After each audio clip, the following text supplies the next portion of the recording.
ಸಂಘದ ವತಿಯಿಂದ ಬ್ಯಾಡ್ಮಿಂಟನ್ ನಾನು ಅಂದ್ಕೊಂಡಿದ್ದೀರಾ, ಏನು ಹೇಳ್ತೀರಾ ಸರ್? ನಮ್ಮ ದಕ್ಷಿಣ ಕನ್ನಡ ಸಾಂಸ್ಕೃತಿಕ ಸಂಘದಿಂದ ಇವತ್ತಿನ ದಿನ ಬ್ಯಾಡ್ಮಿಂಟನ್ ಟೂರ್ನಮೆಂಟನ್ನು ಹಮ್ಮಿಕೊಂಡಿದ್ದೀವಿ. ನೀವು ಹಾಗೆ ನೋಡಿದ ಹಾಗೆ ಇಲ್ಲಿ ಎಲ್ಲರೂ ನಮ್ಮ ನಿಕಟಪುರ ಅಧ್ಯಕ್ಷರಾಗಲಿ ಎಲ್ಲರೂ ಮಾತಾಡಿದ್ದಾರೆ, ಹಾಗೆ ನಮ್ಮ ಪ್ಲೇಯರ್ಸ್ ಸಹ ಮಾತಾಡಿದ್ದಾರೆ. ಅವರಿಗೆಲ್ಲ ತುಂಬ ಸಂತೋಷವಾಗಿದೆ.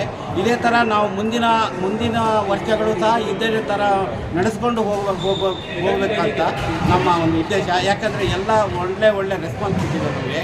100ರಿಂದ 170 ಜನ ಬಂದು ಅಂದರೆ ಪಾರ್ಟಿಸಿಪೆಂಟ್ಗಳು ಬಂದು ಇವತ್ತು ಆಟ ಆಡಿದ್ದಾರೆ. ತುಂಬ ಸಂತೋಷಪಟ್ಟಿದ್ದಾರೆ. ಅವರು ನಮಗೆ ಹೆಮ್ಮೆಯಿಂದ ಥ್ಯಾಂಕ್ಸ್ ಹೇಳಿದ್ದಾರೆ, ಅಭಿನಂದನೆಗಳನ್ನು ಸಲ್ಲಿಸಿದ್ದಾರೆ.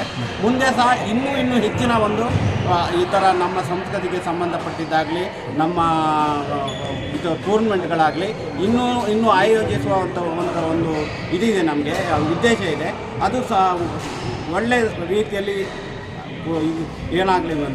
ಆಗಲಿ ಅಂತ ನಾನು ಕೇಳಿಕೊಳ್ತಾ ಇದ್ದೀನಿ. ಹಾಗೆ ನಾನು ಶೇಖರ್ ಶೆಟ್ಟಿ, ಈ ಸಂಘದ ಅಧ್ಯಕ್ಷನಾಗಿದ್ದೀನಿ. ಧನ್ಯವಾದಗಳು.